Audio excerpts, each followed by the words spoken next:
I think what's validating right now is you're just seeing the creativity being very focused on outcomes. Outcomes totally. and impacts. I mean, that's what the Would you consider you guys a little bit more performance in your orientation about trying to, make sure that you're not just making fun stories that win statues over there, but things that actually impact the bottom line for your clients? I mean, that's the name of the game of staying in business. Right, of course. As our clients grow, we get to grow. I mean, that's just the way the combo works. And so I think it's gratifying to see that great work that also delivers great outcomes is getting recognized. Yeah.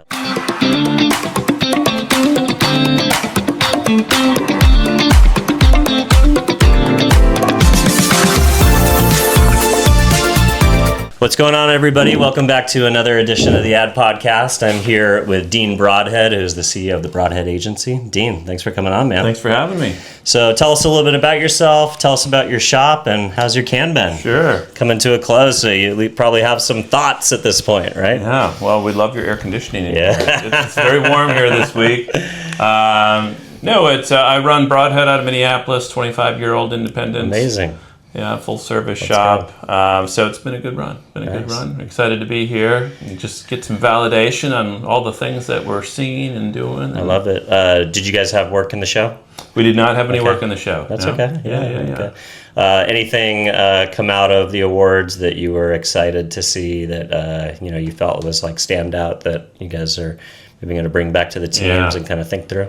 No, I mean, I think what's validating right now is you're just seeing the creativity being very focused on outcomes. Outcomes and impacts. I mean, that's what Would you consider you guys a little bit more performance in your orientation about trying to, make sure that you're not just making fun stories that win statues over there, but things that actually impact the bottom line for your clients? I mean, that's the name of the game of staying in business. Right, of course. As our clients grow, we get to grow. I mean, that's just the way the combo works. And so I think it's gratifying to see that great work that also delivers great outcomes is getting recognized. Yeah, I love it.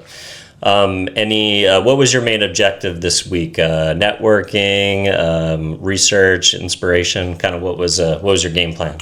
My game plan was really about, number one, I just wanted to experience it. I've not been over here. I think it was really important to just see what's the rest of the industry have going on. I think it's a good moment for the independents. Yeah, it's there's a lot of people are saying it's the age of the indie or the year of the indie. That's what we're all hoping for. Absolutely. Let's go. I'm in for it. Yeah. So, I mean, we're an agency of 150 people. So, we have scale to take care of. And we want to, we've been very progressive on what we're doing on the AI front. We just want to see, where's everybody else's head there.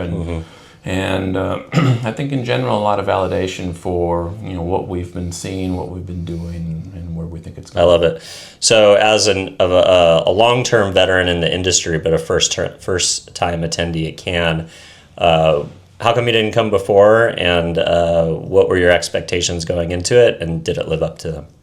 Yeah, I think why didn't I come before? I think we do a lot. We've done a lot of B2B work. Yeah. And is it now really there's a whole day of B2B, right? I know, isn't it something which I didn't really know.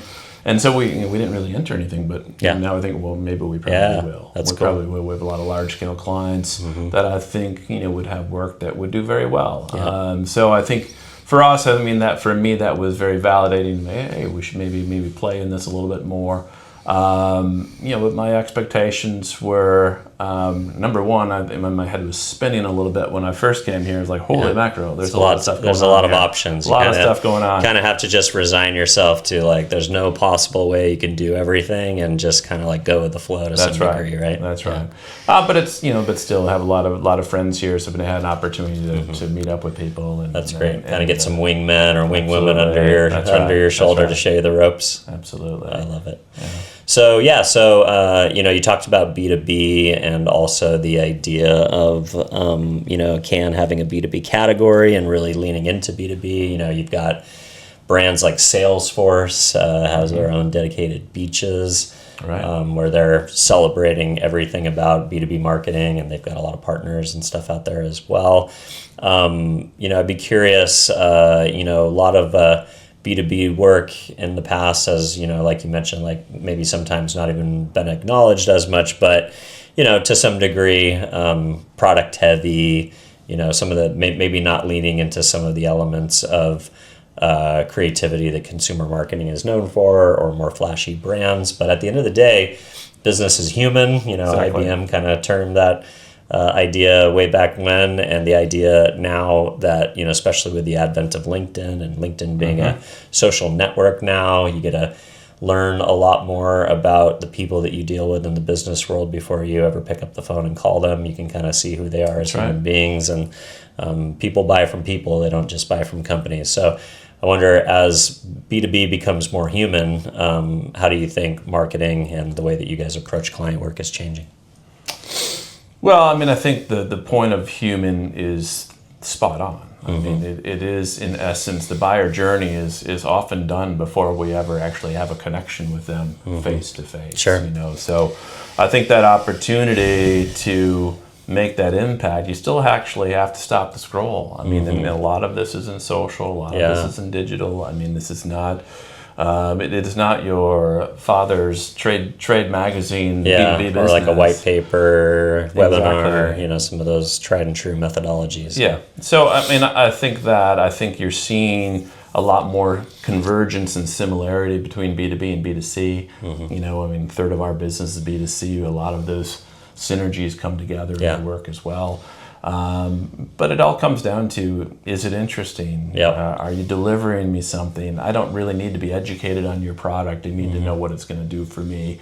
And, we like to think that B2B is not an emotional business. It's still an emotional business. It's very more emotional. Yeah, probably business. Because there's consequences to your choice, right? Like if you buy, a expensive handbag that ends up not working out, it doesn't mean you're gonna, get a call into the office by your boss. Exactly. I'm not gonna lose my job on that decision. Yeah. Exactly. So, absolutely. Yeah, that's interesting. When you think about B2B and the rise of the LinkedIn influencer, and you just talked about social kind of feed scrolling, stopping work. Have you guys been thinking much about this idea of the executive comms strategy as it pertains to a lot of B2B CEOs or B2B C-levels? They didn't necessarily want to be the face of the company. They didn't want to be associated with it in that way, or be kind of a public-facing on-camera pitchman. But now this concept of building out loud and trust and transparency, and the idea that, you mentioned a lot of buyers come to their provider when they're ready to make a decision versus, the consideration phase is happening outside of your control. That's right. So, what are you advising as far as on? Are you guys doing any of that comm strategy work with your senior on the public leaders? relations side. Yeah, how do you show up in the world to not only your customers but your employees and the rest of your stakeholders? I think social, and I've had to adopt this myself as a leader. It's part of our job description now. It's our job, knowing that more human, more trust is ultimately leading to those consideration sets. I think that you absolutely have to be visible as a leader. Otherwise, they're kind of wondering why you're not visible. What do you have to hide? So it's a huge part of what the public relations group does at the agency, and in conjunction with what we're doing specifically on the social side as well. I love it. And going back to that idea of the condensed buyer journey, with the rise of LLMs and the way that search is changing, 60% of searches now no longer lead to a click. Consumers aren't clicking through and doing research on your website. You don't get that pixeling opportunity to follow them around the internet with messaging while they're in their consideration phase or their research phase. They're coming to you later in the game at less volume, but more ready to transact. Wonder, how are you thinking about that condensed buyer's journey and the redefinition of search as a way to, change strategies, whether it's UX, UI on the site and being more responsive to capture intent, when it hits your landing page, or thinking about ways to influence the LLMs themselves? I mean, we're first and foremost focused on the LLM side, the algorithms. Kind of the AEO of it all. Yeah. Absolutely. We've built a number of products and that really coincide with the earned side. The earned and the algorithms are working pretty well together right now. One of the reasons why PR is having such a moment, I think, right? Yeah, exactly. So I think that's first and foremost. Let's make sure that we're mitigating the risk of not showing up.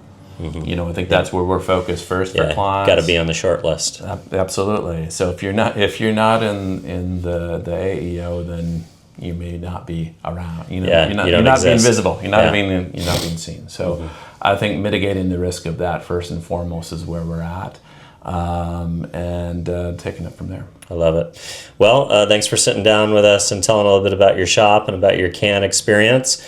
If folks at home want to connect with you or learn more about the agency, where do you want to send folks to stay in touch? Broadheadco.com. Awesome. It's just like it sounds. Let's go. Thank you, sir. Thanks, Dylan. Appreciate it.